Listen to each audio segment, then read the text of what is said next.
Hi and welcome to the short tutorial. In this video I will show you how to make a shortcut on the Snapchat. So if you want to create a shortcut on the Snapchat, watch this video till the end and you have to follow the same procedure. And if this video really helps you out, do subscribe to my channel. So first of all, you have to open your Snapchat mobile application and click a picture from here.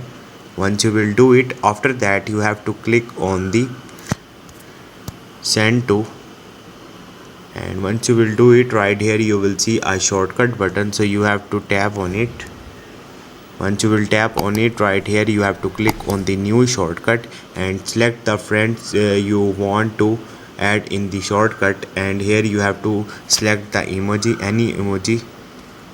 So once you will do it, after that you have to click on the create shortcut, and once you will do it, your shortcut will be create. So this is the way. Hope this video will helpful for you. If you have any question, you can ask me in the comment section, and don't forget to subscribe my channel. Thank you.